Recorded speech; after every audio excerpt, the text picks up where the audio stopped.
Oh man, that is a huge difference. Holy crap.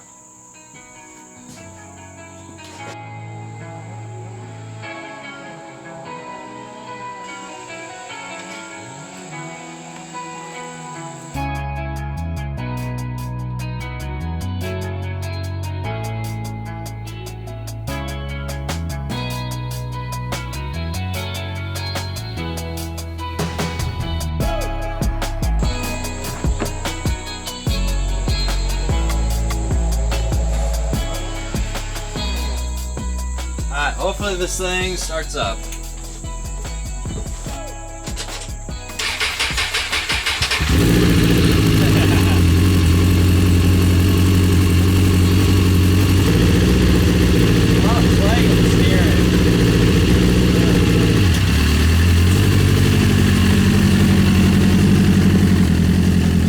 Alright, hopefully this thing starts. It's been sitting for a very, very long time.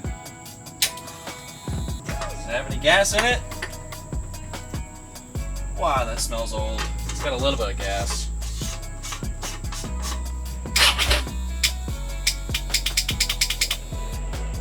Yep. Dead battery. Okay.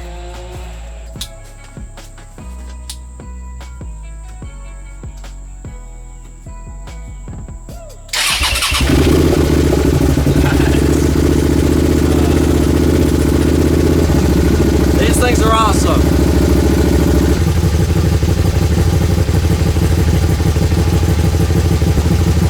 There are mouse turds on the seat. Yeah. That's gross.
This thing is kind of pathetic. Come on, it can't even make it into the shop.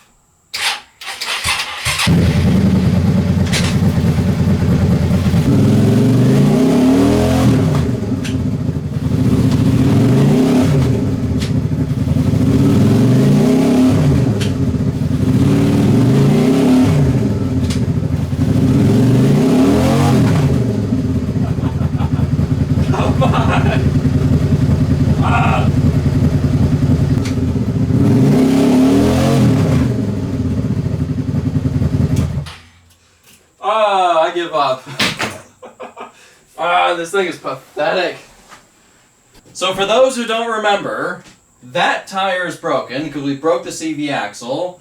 That tire doesn't spin because the Hilliard lock doesn't work, so it's basically just two-wheel drive. That one works, this one works, and it can't even make it into the shop. Are you kidding me?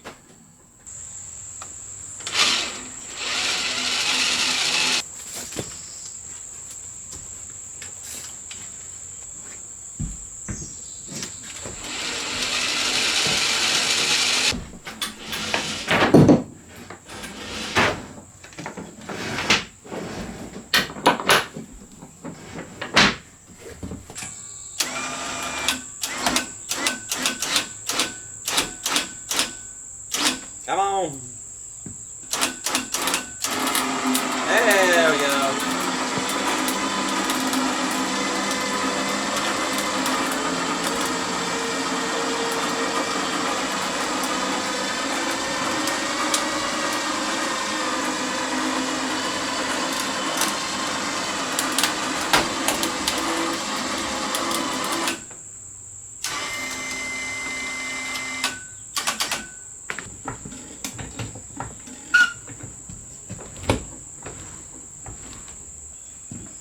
Ooh.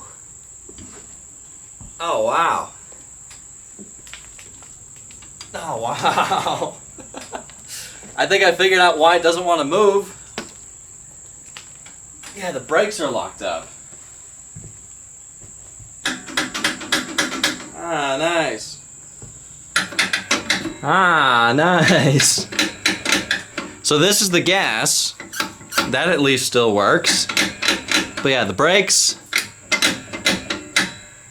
Ah, it's got a little bit of movement. Let's bleed off some of the pressure, see if it helps.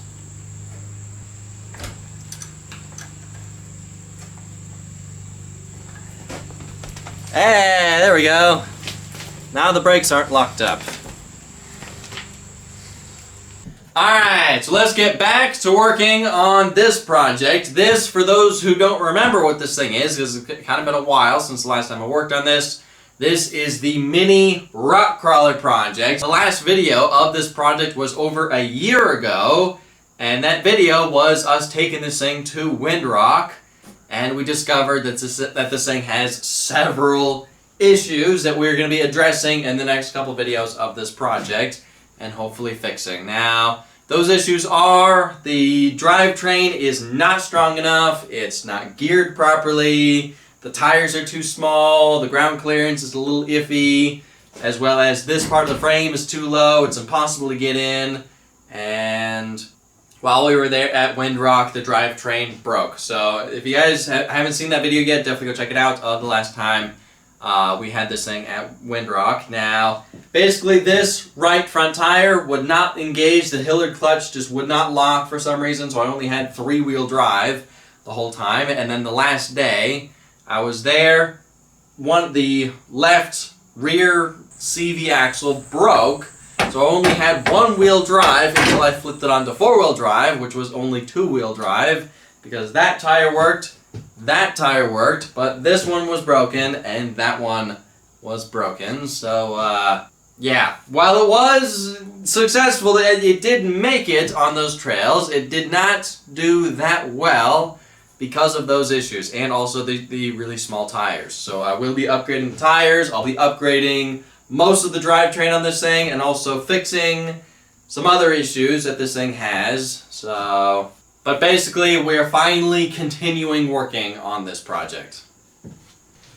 So, this is the stuff we're going to be using to rebuild the drivetrain for this thing, or most of the drivetrain. This is a front differential off a Polaris Sportsman 450. It also fits like a 900, also fits on a couple of Polaris stuff, kind of seems to be pretty universal. And this rear differential is for a Polaris Sportsman 450 to 900. It also fits on some other machines, a lot of other machines. Now, a subscriber gave me this stuff, huge thanks to him for giving me this stuff to rebuild the mini rock crawler project. Now, when I first got this stuff, I made sure that these differentials spin in the same direction to make sure that it'll work for this setup, and I noticed something.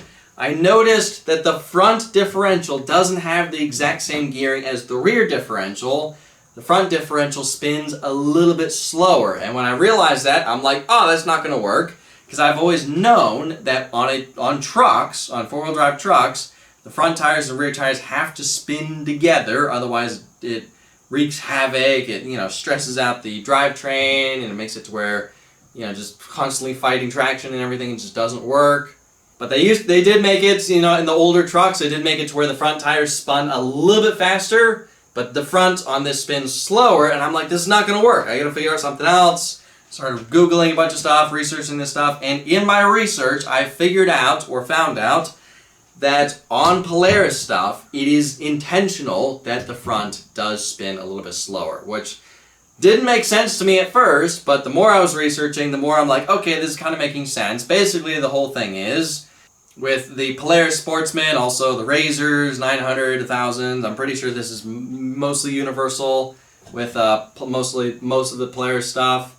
With four-wheel drive, it doesn't necessarily lock the front tires in four-wheel drive. They only lock when the rear tires lose traction and then make it to where the front tires lock, pulling you along, and then when the rear tires gain traction, then the front tires lock. I think they call it their on-demand four-wheel drive or something like that. So the more I'm researching this stuff, the more it's like, okay, this is kind of making sense.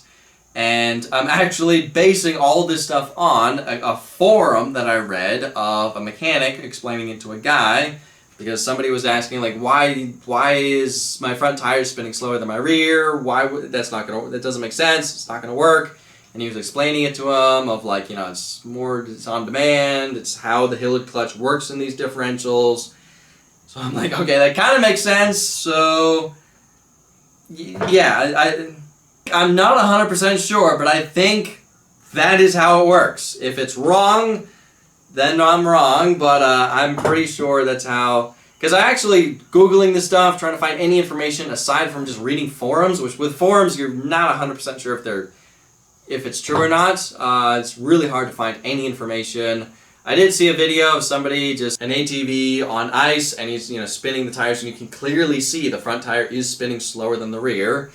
So it's like, okay, I guess it works. I guess it's supposed to do that. So yeah, you learn something new every day. Now to do this, to upgrade all these parts, is basically we have to rebuild how I have it, because the parts I'm using, they're off of a lot smaller of Polaris parts. They're off of like a 250. This stuff is for like a 450 to 900. So it's a lot stronger parts, a lot beefier of stuff, and these CV axles are a lot stronger than the CV axles I'm using. So we're basically just upgrading this stuff with a lot stronger Polaris parts. But that does mean we're going to have to basically redo and rebuild how we have the rear axle and the front axle. So I guess the rear axle is going to be a lot easier, so I guess I'll start with that one.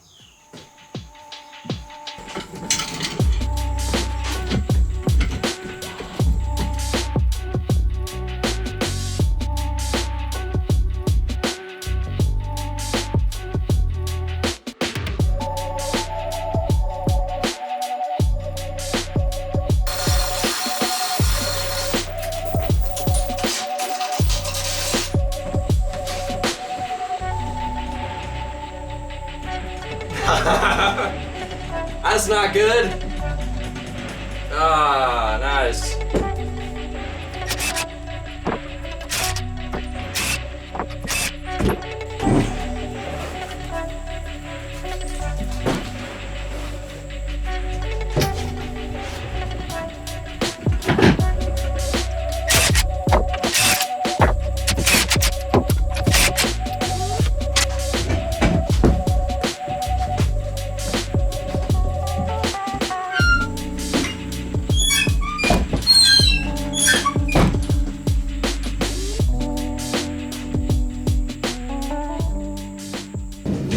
Now, I know some of you guys have been asking since I have built this project, why did I choose this type of suspension style?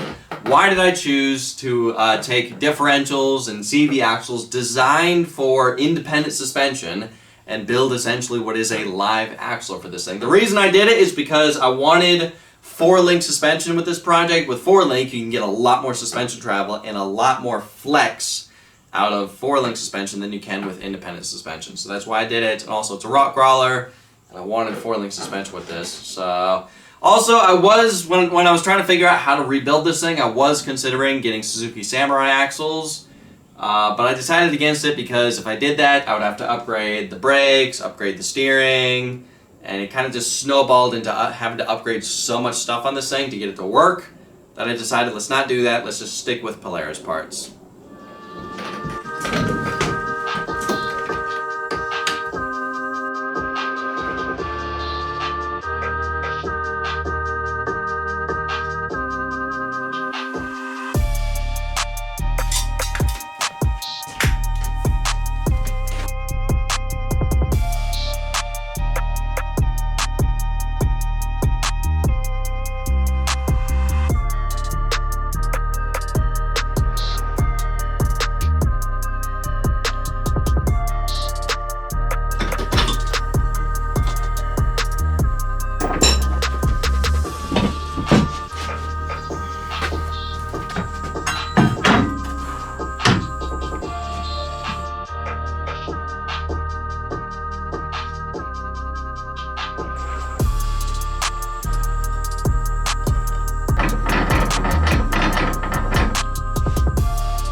Yeah, you can see the size difference between the old differentials and the new one we're using. The new one is a lot bigger and beefier, and it goes with CV axles instead of this. This was actually the weak points, these U-joints. This is what broke in half.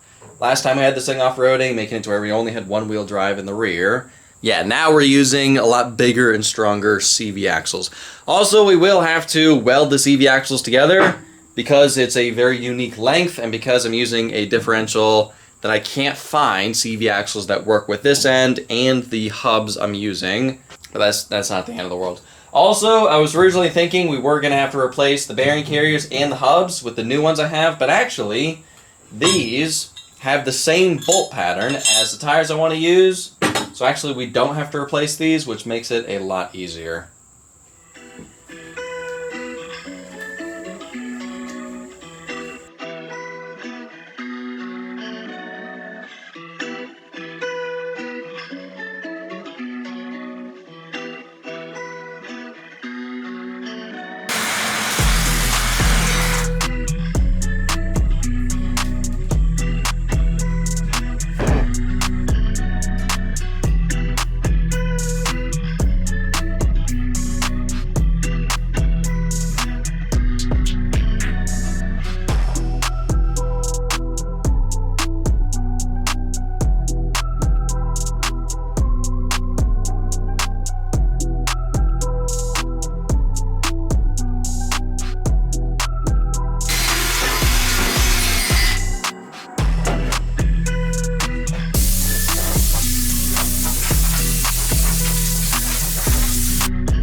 surprise, surprise, it doesn't fit. So now it's really important that I get the input for this diff in the same spot as the original diff was, otherwise the drive shaft is going to be binding up when the suspension moves up and down, so this has to be in the same spot.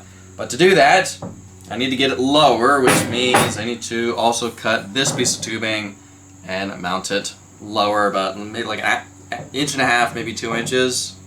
Also, I am pondering if, because this thing is kind of huge and it's really weird how they have this, I'm almost wondering if I can cut this off and hopefully not affect the sealing of this differential. I mean, because I don't need it to be this, you know, this big, right? I mean, it looks like a tail on a fish. So, you know, I will look into seeing if I can cut this off to make it fit in here a little bit better. But yeah, I need to get this thing a lot lower, which means modifying this piece of tubing right here somehow.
So I wanted to take this thing apart just to see if I could modify this thing at all, just because it's kind of, with how big this thing is, with how much, I mean, this stuff sticks out, this stuff, you know, is really long. I'm kind of curious, you know, can I cut away any of this stuff just to make it any easier to get it to fit in the frame? And actually, if I wanted to, which I may have to, I could totally cut away all of this. I mean, because this still seals right here and on the outside, but I don't think it's really necessary on the outside, so I could totally cut all of this away. And that's probably, if I did that, it would probably make it a heck of a lot easier to get it to fit in here.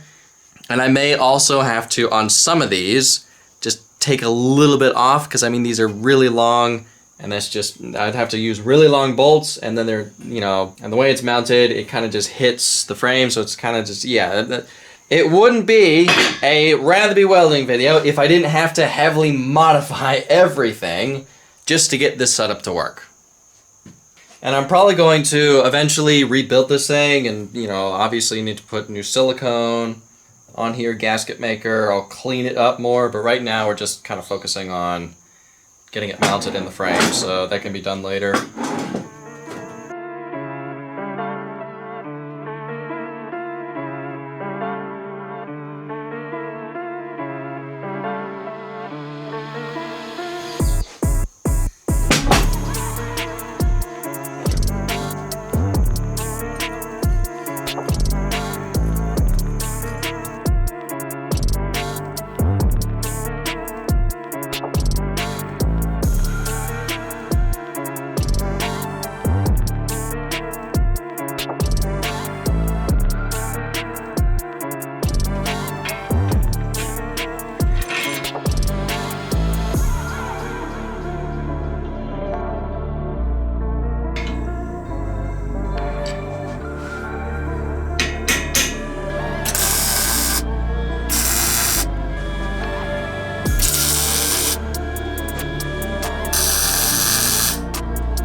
so it is the next day, and I've been staring at this for how many hours now, trying to figure out how to do the other mounts from the differential to this frame, and how to do the other part of the frame on this axle frame, whatever we decide to call this thing. Now, like I said before, I know it's not great to modify something like this, but it would make this a lot easier to get it to fit in this frame if we cut apart some parts of this. Because, I mean, so look at this part. Look at how much this is sticking up past the frame. And also, this part, the bottom mounts for this differential.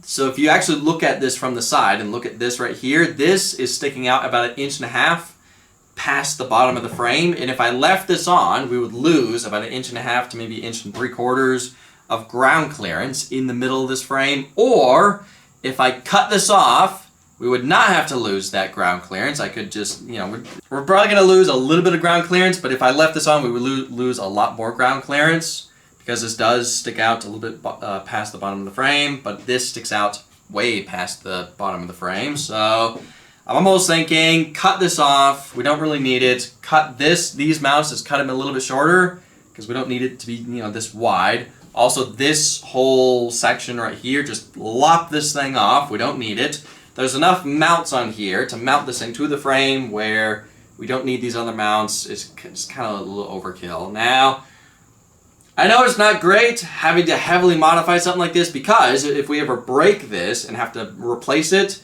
then all the modifications we did to this thing, we're going to have to do to the new one to get the new one to fit on here. But it's just going to make it a lot easier to get this thing to fit in this axle frame if we cut this off, and cut these a little bit shorter. So now I'm about 97% sure that doing this is not going to affect how strong this thing is. You know, it's not going to affect the strength. All we're doing is just cutting away the mounts that we don't need.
Yeah, look at how much better this thing fits in here now.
Alright, so these last 2 or 3 days I've been really trying to figure out the tires for this project because that kind of determines how we're finishing the rear axle. Now, I think I finally found some. I just need to go later today and pick them up. Now, while we're waiting for that, let's work on cleaning the links for the 4-link suspension for the rear because we're eventually going to have to clean this whole thing. I mean, it's covered in rust, it doesn't even look like I pressure washed this off from last time we had this thing at Windrock over a year ago. I mean, this thing still has mud on it. So we're eventually going to have to clean this whole thing, but I'm kind of just doing it piece by piece. So let's take these off and clean them.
Alright, I just drove an hour and a half to pick these up.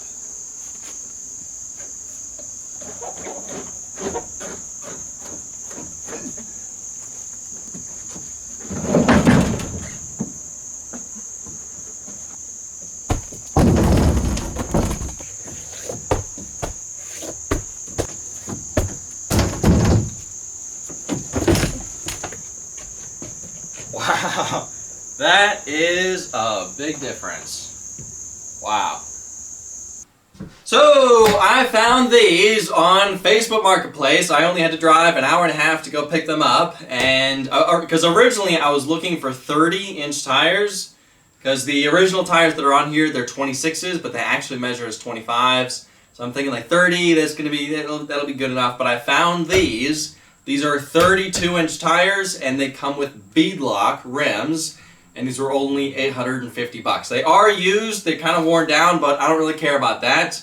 Yeah, now that we got these much bigger tires, we're definitely going to have to strengthen up some other things on this vehicle. Mainly, we definitely need to add power steering now. Now, this is why I said whatever tire size I get kind of determines how I'm finishing this rear axle. Because I was originally thinking of just getting 30-inch tires, I kind of felt like with 30s, I could maybe get away with using these original hubs. Because these hubs, they're for a Polaris Sportsman 450. They do go up to 800, I believe. But it's an ATV. It's designed for much smaller tires, and I honestly don't think these hubs and bearing carriers would survive. Maybe the bearing carriers would be fine, but I don't think these hubs would survive putting 32-inch tires on a hub that is designed for an ATV. Strangely enough, it has the same bolt pattern. These do actually bolt onto those tires, but I don't think these are strong enough. And I also have these. These are bearing carriers and hubs that are off of a Polaris Razor 900. And obviously these are stronger, they're designed for a heavier vehicle and bigger tires, and these are made of steel instead of aluminum. So I kind of feel like because I got the bigger tires, the 32-inch tires, we should upgrade to these bigger, stronger hubs and bearing carriers, but I kind of didn't want to have to do that because to do that we are going to have to use obviously different bearing carriers and have to heavily modify this axle even more to get these to fit. I did try to see if these hubs will fit on these bearing carriers, but it's a different size bearing, so that doesn't work. But yeah, I honestly don't think these hubs that are designed for an ATV will work with will be strong enough for 32-inch tires. So, but the question I have is, should I also widen this thing? Because right now, from the outside of the tire to the outside of the tire, this thing is 61 inches wide, and we're putting bigger tires on this thing. It's going to stand up a little bit taller. So I'm almost wondering, should we also widen this thing? So here's what we're going to do. To be able to finish this video, because I really want to see what these tires look like on this thing, at least on the rear, I'm going to assemble everything and just use the original bearing carriers and hubs and put the new tires on the rear just to kind of see what it looks like, and from there we can kind of get an idea on if we need to widen it. And just, yeah, I want to see what this thing looks like with these bigger tires.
There we go.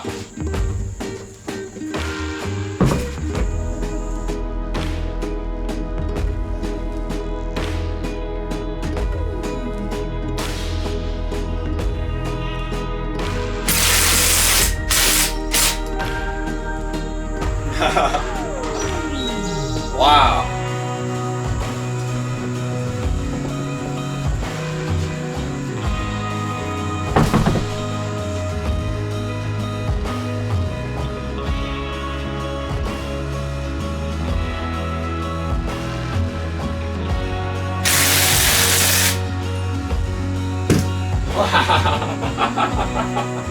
Holy moly, that is a big difference.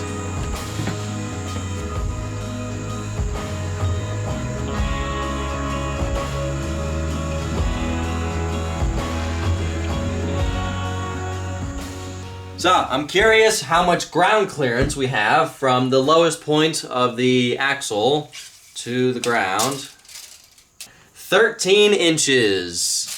That is not bad. Yeah, this thing looks 1,000 times better with these much bigger tires. Now, I'm hoping this little engine has enough power to move these things. For those who don't remember what that engine is, it's a Suzuki SV650.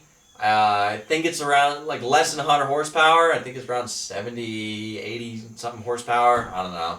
But yeah, hopefully it's strong enough to spin these huge things. Hopefully our new drivetrain is strong enough, because these tires are kind of huge. Now, I haven't really decided if I'm gonna widen this thing or not, because part of me is like, I think it's fine. The other part of me is like, I don't want to go to all the trouble to replace the hubs and everything and not widen it and then regret it later, because with how this is set up, it's not like I can just lengthen it easily. I'm gonna have to redo all the mounts for the bearing carriers and everything to be able to widen it, and if I'm replacing all that stuff anyways, kind of need to figure out, do I need to widen this thing or not? So even still, with these bigger tires, it is still 61 inches wide.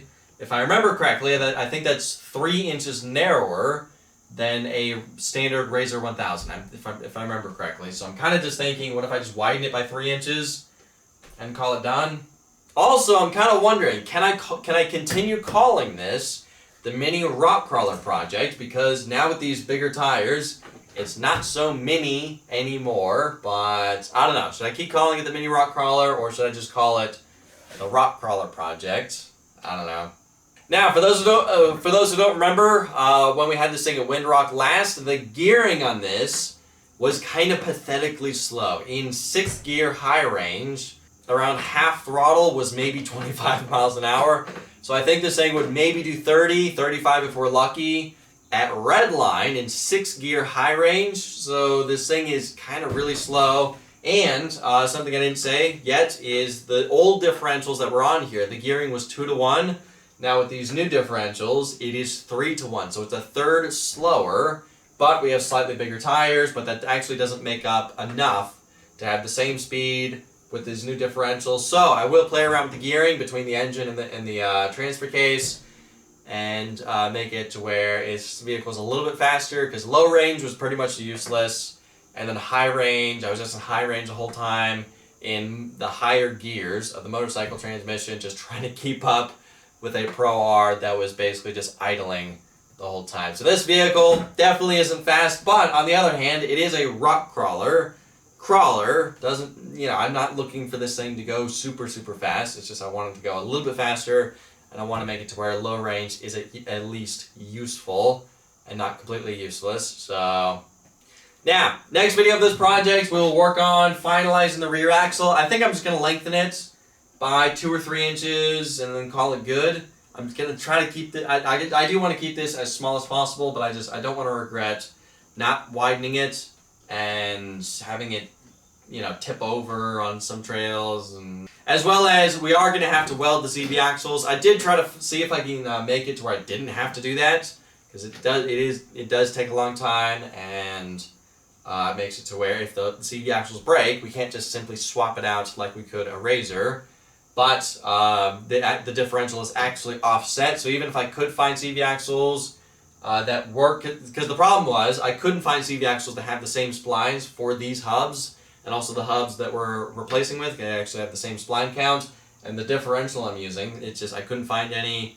But yeah, next video we'll finish the rear axle, we'll start working on the front axle, which that one's going to be a challenge, because for those who don't remember, this thing doesn't have power steering. Well, now that I'm adding these huge tires, it is definitely going to need some power steering. So I got to figure out how we're installing that, which is going to be kind of a challenge on this thing. But anyway, guess that's it for this video. Thank y'all for watching. I'll see ya in the next video.